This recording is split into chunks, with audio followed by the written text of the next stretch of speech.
What up, guys? Thank you for joining me again this week. Once again, it's Larry Williams, OAW Commander-in-Chief, and I'm here to bring you this week's Game of Thrones episode review right here on Otaku Assemble! Weekly, once again, I'm here to bring you the latest review for the latest episode of Game of Thrones. And, wow. Finally, an episode that did not end on a sour note. I was really hoping that this show wasn't like that, where it seems like every episode, something bad, like it ended on a bad note. But no, finally, like this week was an episode where nothing excruciatingly bad happened to any of the characters, which was nice. But before I begin the review, I want to do a special shout out to, please let me pronounce this correctly, Xanaficia, Zan for short, username Zan, on YouTube for sending me this message pronouncing Game of Thrones names a little help. So I will actually be switching back and forth from my camera to this message, should I need help pronouncing any of the characters' names. Or any of the settings names. Because I think I have places and miscellaneous also. Which is good. Really good. Okay. So, oh God, I hate that little hair. Get in place. Thank you. Okay, so let's get into the episode review. Okay, so pretty much this episode picks up not too long after last week's episode ended, where we had the whole debacle between the prince and Arya and Sansa, and the whole, the prince got attacked by the dire wolf, and all that debacle, which resulted in Lady Sansa's dire wolf winding ended up being put down by Ned. That whole thing that somebody had to be held responsible for what happened, and they needed a dire wolf, so they took hers. But so the episode opens up with Ned and the Stark, everyone that was on the King's Roll, but particularly Ned and his daughters, the King, the Queen, their entourage, they all arrive in King's Landing finally. And so we see this brief meeting with Ned and some of the other nobles in King's Landing, a small council of the king, who they are in charge of handling smaller matters that don't particularly need the king's say so. And I haven't gotten all those characters down yet, but let's see if I can find out that one in particular that's worth mentioning. I'm just on the characters list. Give me a minute right quick, because I do not remember his name offhand. But he is pretty much a, later on in the episode we find out that Lady Stark, he's pretty much like this little brother figure to her. And so far, that might be their only ally in King's Landing right now. But who knows? So anyway, so we see so in the little meeting when they're talking, we find out, apparently the kingdom is in debt. It's in debt apparently. Apparently Robert and his former King Hand, apparently they weren't handling the finances as well as they could have, which that was a surprise. That was a nice little shocker to open up the episode. It's like, what the fuck, the kingdom's in debt? Okay, but okay, so then let's see what happens after that. Okay, then I believe that's when early on we did switch back to the prince and the queen and them fucking Lannisters. Oh God, I hate them so much. But we saw a nice little scene with the queen and her son, and pretty much she's prepping him, she's grooming him to one day take the throne, and it's like, God, I hope he doesn't. I really want that kid to get killed off. You know what? I'm not one to like to really want child characters to get killed off, but that little bastard is going to become a problem later on if he's not dealt with early. So I would like for him to vanish. He doesn't have to die. He just needs to get the hell away from my series. Okay. But And then the queen, well, the queen, she's the master manipulator in the series right now. She is the great puppet master. From what it seems, from what I can tell, she's the great puppet master right now. Dance, puppets, dance. She's the one pulling the strings right now. So, got to keep an eye out on her. But also we saw a scene in King's Landing where I believe it was Jaime is how you pronounce it. The queen's brother, the one who shoved Bran out of the window. Him and Ned had a nice little scene, and man, I like how they're setting up this arch rivalry. Like, I really hope that's what's going to happen, is that this arch rivalry is going to build between those two. And I like how they're setting up. It's just little by little. It's breadcrumbs. They're teasing you. They're leading you down this trail to this great rivalry that's going to spark off between these two. Because, I mean, honestly, from my standpoint, with the three Lannisters in question, Tyrion, Jaime, and the Queen, like, between those three, Tyrion is the brains of the operation. The Queen is the one with the most power right now. Why? Because she's the Queen. But Jaime's he's the hand. He's the muscle. Strength wise, I think he's the most powerful of the three. So yeah, I can definitely see him coming to blows with Ned down the line, man. I can see that happening, and I hope it happens. I would like to see it happen. Okay, so all right, so while okay, instead of trying to keep track of the episode as it happened, I'll just try to keep track of events up here with places. That's how I'll do this review. So while we're still in King's Landing, what else happened in King's Landing? Lady Stark arrived, and like I said, she met up with I really need to get his name. I can't even remember what his name was to look it up.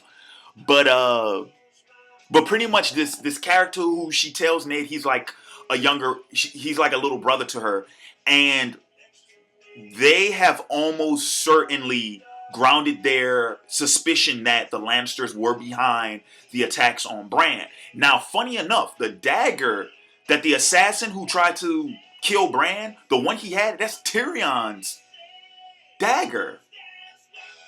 I didn't expect that. I swore that was Jaime's dagger, but apparently it wasn't. That's like the second time I've had to do that because anyway, but yeah, but they're almost God, I really wish I could remember his name. But the character that I'm talking about, apparently, we find out that dagger used to be his, and he lost it in a tournament to Jaime. I believe it was. Wait, no, correction. What? I messed that up. No, he lost it to Tyrion. He lost it to Tyrion. Yeah. So okay, I lost my track right quick. I just really can't see Tyrion winning a tournament. But okay, so apparent. Okay, so what does this mean? This means that apparently all the Lannisters are in on it now. First, it was just the Queen and Jaime. Now all of them are in on it now. Even Tyrion's in on it. Which was kind of messed up because I was actually hoping that he would be the one Lannister who, if there was one Lannister that was going to kind of come in between them and their quote unquote plans, it would be him. But no, apparently he's right up there with his brother and sister. So let's see, what else did we find out happened in King's Landing? Okay, later on in the episode, Ned receives a message from a raven where I believe he finds out that Bran has woken up and apparently he has no memory of what happened. So for right now, he's not in as much danger, but that doesn't mean that he's out of the fire quite yet. Something could happen. Something could progress later on. He's not in the clear yet. But he has no memory of what happened. He hasn't revealed what he saw. So we're still waiting on that. And Arya, funny enough, Ned found a swordsmanship teacher for Arya. And I like that guy. He's funny. He reminds me of a Spaniard or a conquistador or something like that. Like Uh, that's what he reminds me of. So he's a funny character. I actually like him. Um, and I'm trying to think, was there something else that happened in King's Landing worth mentioning? Because we saw the scene with the King and Jaime when they were talking about their first kills and stuff, but uh, all that shows is that the King's a drunken and he is somewhat of a brute. Um, yeah, he's not the most elegant or the most regal of monarchs. He is of the old order. He is old school. He's very old school. Um, and yes, he does have a very deep rooted hatred for the Targaryens. Um, oh man, that's also worth mentioning. In the conversation I mentioned earlier with Jaime and Ned, man, apparently Ned's father and brother were executed in front of like this court. I mean, this huge number of people. Apparently, right there in the throne room by the Mad King, and Jaime was amongst them, and he saw it happen, and he didn't do a damn thing about it, but nor did anyone else. So we also see, like I said, there it's breadcrumbs. We're getting so much, little by little by little by little. We're seeing that this rivalry eventually they're going to come to blows. I can't see how these two characters can't come to blows later on down the line. You know, the like I said, the seeds they're being planted, they're being rooted. You're seeing where this thing is coming about. Oh, okay. So does that cover King's Landing? I think so. I think that covers what everything that happened in King's Landing, unless there's something that I'm just not remembering. So north, we head north onto the wall, all the way up to the wall, where Snow has begun. I guess his initiation into the Night Watch, which apparently it's revealed the Night Watch is more of a, I don't want to call it a prison, but it's kind of more of a huh how it, guys help me out here. The jobs when inmates, the jobs that they do when they're working in prison, that's what it's like. It's more like that. What makes it feel like a prison though is the fact that when you're in the Night Watch, you're in there for life. But yeah, the Night Watch for the most part, they're criminals. They're people who are recruited, not even so much recruited. They're just kind of snatched up. It's like, hey man, you committed this crime. Now you have two choices. Either you can go to prison, rot in a dungeon. You can be executed, or you can go to the Night Watch. Make your choice. And man, I mean, just knowing that Tyrion said it in the last week's episode. He said that the stories of the Night Watch that you've heard, they're legends, they're myths based off of the imagination of the person telling them. It's more gritty than these stories of glory and honor and brotherhood and a code and an oath that you might think of. It's a lot grittier than that. It's real. It's realer than a motherfucker. But yeah, man, and it's rough too. It's rough because it seems as if that the only quote unquote brotherhood that exists in the Night Watch is all based off of tragedy. It's like they don't, for the most part, some of these guys, they're just thrown in here. Some of them don't even like each other, but they don't seem to have an appreciation for each other until they're thrown into the wilderness, they're thrown into the wild, and they have to help each other survive. It seems like that. It doesn't seem like they're promoting any type of camaraderie. It's more of the camaraderie is based off of the need for survival, which is a very powerful tool to build camaraderie. Nothing builds camaraderie like fighting together for each other's lives, or for your own lives for that matter. Nothing stronger than that, So yeah, so then Snow Tyrion. They're both in. They're both at the wall. Uh, but one thing that's worth noticing. Okay, we found out that apparently Ned's brother, he's a ranger. That's his he's a ranger, which is pretty much like it sounds. He's the kind to go out to scavenge, to survive in the wild beyond the wall. Like he can do that. He can track. He can he's a scavenger. He can survive in that wilderness however long he needs to until he can get his job done and come back to the wall. Apparently he's about to head out. The thing is though, these reports of these strange things that's been happening beyond the wall that we saw at the beginning of the first episode, apparently there's more and more reports of this. So it can't all just be tomfoolery. It can't all just be myth. Something is going on behind that wall. And I have a feeling, I really don't want this to happen because I actually like that character. I have a feeling when he goes, he's not coming back. I don't think he's coming back. And this might be the one thing that lights a fire under Snow's character, because the thing I love about Snow's character right now, and I'll be honest, Snow is in competition with Ned as my favorite character so far in the series. Why? Because Snow, the way he acts, especially you see it when he's fighting the guys in the Night Watch. Snow is the best out of the new recruits in the Night Watch. Why? Because he has a chip on his shoulder. He has a chip on his shoulder this big. No, better yet, he has a chip on his shoulder this big. Okay? Like whoa, get back in there. Okay. My bookshelf was about to fall. Anyway, but the thing is, it's like Snow's whole thing and his daddy issues, oh, he's a bastard, all that stuff, that puts a chip on his shoulder. But it also forces him to make a namesake for himself. I understand his thinking behind this. The idea is that, oh, well, I'm a bastard and everyone treats me like I'm worthless. So you know what? I'm going to be better than all of you fuckers. I'm going to show you that I'm worth a damn.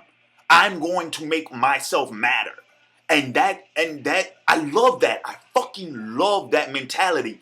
Why? Because so often in media, we see these characters was like, oh, I have daddy issues. Oh, let me go sit in the corner and rock myself to sleep. Oh, these emo bastards. No, Snow isn't like that. Snow actually has a sack.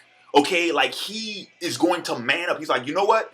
All right, I'm a bastard. Okay, this bastard's going to kick your ass, okay? I'm a bastard. Okay, this bastard's going to be the best in the Night Watch. I'm about to take this whole thing over. I'm going to show y'all. I'm going to bring honor to my name, and I'm going to bring honor to my identity. That is Snow's whole thing, and I fucking love that about his character. It's so fucking cool. But the thing with Snow is, like, he has that in him. His thing is that, okay, well, I wanted to be in the Night Watch, and now I'm kind of stuck here. But you know what? I'm going to make the most of it. I'm afraid that Ned's brother, a tragedy is going to befall him, and by doing so, Snow's going to then pick up the mantle. You feel me? I want Ned's brother to stick around though, to be a mentor for Snow. I don't want Snow to just be thrown into the wilderness. I don't mean the literal wilderness. I'm talking about a metaphor as the situation itself. I don't want him to be thrown to the wilderness or thrown to the wolves with just a sword. I want him to assume the role that he will eventually, the destiny that is clearly, like I said it in my first review. He has a destiny about him that he is going to assume some great purpose. I can feel it. And I want him to kind of build into that instead of get thrown into it. Okay, so I know I spent some time on that. I don't want to make this review too long, but there's just a lot of stuff you can talk about. Also, another thing that's worth mentioning, back in Winterfell, where we saw where Bran's up, and one of the maids who was attending to him, she was telling him a story.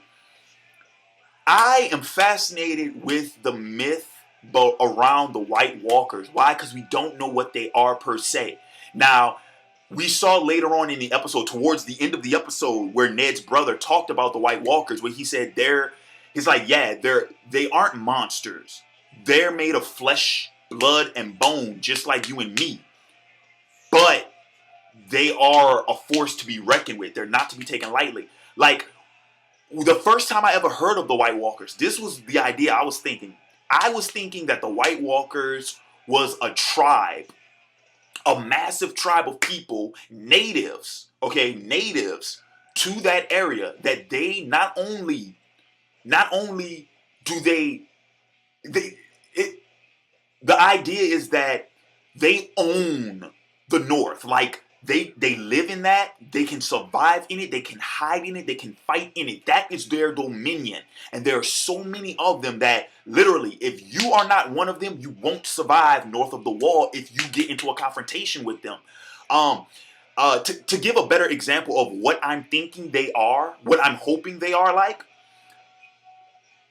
for anyone who's seen the King Arthur movie, the Clive Owen, Keira Knightley King Arthur movie, the way that the native Britons were depicted in that movie, where they were, the natives of that area, and they were like a warrior tribe, but they knew that area hands down. That's what I'm thinking the White Walkers are. But here's my thing, though. Like, what is it that happened thousands of years ago? Like, was the wall really enough to keep them out, or was there a great battle, or what happened? That's what I want to know, and I'm pretty sure we'll find out eventually. But what is it? What is it now? Like, why now would the White Walkers pose such a threat if they have not done so for thousands of years? Like, why now? Like, is it because the Night Watch's numbers are diminishing so much? Is it because that right now in King's Landing, potentially we can have a massive, I mean, honestly, we're going to have this massive fight for the throne. Why? Because we have the internal conflict that's going on in King's Landing. Not to mention, we have the Targaryen prince and his sister, who is now the I want to get this term correctly, because apparently this is the term for the female head of the Dorat shit Dothraki clan or tribe. I think it's called Khaleesi. I think that's how you pronounce it. I knew that. I was like, that can't be her name, but no. Apparently, it's her title. Like, Cole is the title for Drogo, which I mean is like king, chief, head. That's the female counterpart. But the Dothraki horde that is potentially marching to King's Landing. I mean, I don't know how they're across the water, but I mean, they're getting ready for battle. You have that going on in the southern region. The internal conflict in King's Landing that's stretching to Winterfell, because the Starks have been, the Starks are part of that now. And then you have the shit that's going on north of the wall. Like, oh man, winter is coming. No shit. Seriously. So let's see, what else? What else happened? Well, since I brought up the Dothraki horde, we have seen. Let me make sure I get a name right. I want to make sure I pronounce it right. It's Daenerys. Okay, Daenerys. She is kind of like, she's gained, like, she's taken hold of her title as Khaleesi. Like, she's acting like she's, the queen, and I like that shit. Like, seriously, I said it in my last week's review, where in the first episode, she was like this hope, this defenseless, young girl who was thrown into these circumstances by her brother. She didn't really have much power, it's kind of, she was like helpless. But now she's taking control of the situation, and I applaud her for that. Fucking right. Yeah. And the confrontation between her and her brother it wasn't what I expect. It wasn't for what I thought it was going to be for, But just the idea, I mean, dude, when homeboy slung that whip around her brother's neck and jerked his ass, I was like, damn. Like, she has the clan on her side. It's like, this is cool, man. You know, I mean, honestly, only time will tell though what's going to happen with the siblings though. Do I think they'll come to blows and the whole invasion will be ruined? No, but I mean that's definitely something to keep an eye on, man. Like, oh man, and now she's pregnant, so she has Drago's heir in her womb. Come on, man. If nothing else, if she hasn't gained the tribe's respect and loyalty now, when they find out that she is carrying his kid, blind loyalty. I'm talking about if she sneezes in somebody's direction, that person's dead. Like, seriously, man. Like, if she wanted to, I'm not saying this for certain. What I'm saying is, if she really wanted to, she probably could the whole invasion. She probably could have all that. Flip it. She could probably flip the whole thing if she really wanted to. In essence, she has now become a major player. That's what has happened in this episode. She is now a major player on the chessboard. She has gone from pawn. Her brother used her like a pawn. She's gone from pawn to, I'm gonna say I think I'll be real with you. I'm gonna put her as a bishop right now. Now I could be wrong about this, but I'm gonna put her as a bishop right now. Yeah, the two twins, I'm putting them as bishops on my chessboard. She's a player now, so that's really cool to see. Okay, so this review has gone on almost 30 minutes. I'm gonna go ahead and I'm gonna sign this one off right here. As always, guys, thanks for watching. Thanks for subscribing, commenting, all that jazz. Thank you guys so much. I don't think I didn't do this in a video. I just did it as a bulletin. But man, over 1,000 subs. You guys made this possible, so I want to thank you guys so much for that. Yeah. Stay tuned. Tomorrow, Fast 5 movie review. Tuesday, manga first impressions, Siren review. I'm still doing that. It's a little late because I just got off of finals this past week, so I've been kind of backed up. But that's Tuesday, and then my weekly reviews will pick back up again. Thursday with the Naruto Shippuden review because I skipped this past week. Also, I think I'm gonna do it Wednesday. Keep an eye out for a very important update vid for the channel. A few things to talk about. What's going on? What's going to go on with the channel now?